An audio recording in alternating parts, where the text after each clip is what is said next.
Nuclear fission was discovered by the German scientists Otto Hahn and Fritz Strassmann in 1936, a year before World War II. They were bombarding elements with neutrons when they found that after bombardment, the nuclei were changed slightly. They continued the test with this device until they reached uranium, which when bombarded with neutrons fissioned or split apart into two different elements. When they added the atomic weights of the two elements, they found that they were lighter than the original uranium. Because all atomic debris had been accounted for, they realized that the matter must have been converted into energy. The equation responsible for this was none other than the famous E equals mc squared. This equation stated that matter is energy, and when matter is destroyed, it releases energy. This is the principle that allows nuclear fission to exist, and through it, the atomic bomb. When Otto Hahn and Fritz Strassmann's experiments were repeated in the United States, the government was persuaded to begin an atomic bomb project, codenamed the Manhattan Project. During the Manhattan Project, two different types of weapons were designed: uranium bombs and plutonium bombs. Uranium bombs were naturally the easier of the two to create because the fuel could be mined. The main problem was procuring the specific isotope required for a working weapon, uranium-239. Three different methods to separate this isotope from others were proposed. These methods were gaseous diffusion,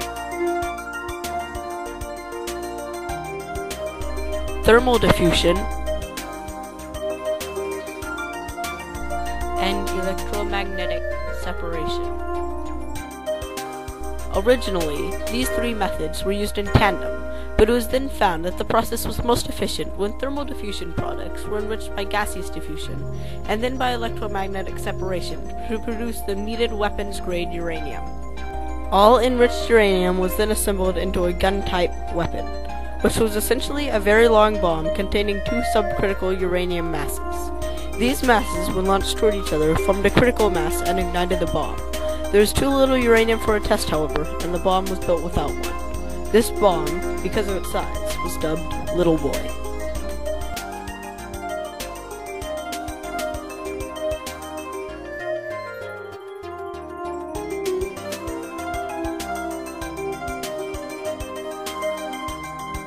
The other bomb, Fat Man, again dubbed for its size, was a plutonium weapon. Originally, the design was for another gun-type bomb, but this was proved impossible due to an impurity in the plutonium. When the delta-phase plutonium was finally stabilized at room temperature by alloying it with gallium, the metal was malleable enough to allow a previously dismissed design, the implosion-type weapon. In this design, the plutonium was shaped into a sphere surrounded by conventional explosives. To ignite the fission chain reaction, the explosives would detonate, compressing the plutonium into a critical mass.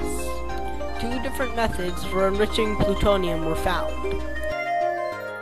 The first was with a nuclear reactor, piloted by the X-10 graphite reactor, and chemical enrichment, in the same fashion as uranium. Because of the untested nature of the plutonium weapon, the Trinity test bomb gadget was created. At 5:30 p.m. on July 16, 1945 Common Era, the so-called atomic age began. An explosion fueled by the splitting of the atom released the equivalent of 20 kilotons of TNT onto the Alamogordo bombing range. From this point forward, humanity had the terrible power to level entire cities on a whim and annihilate itself with the push of a button.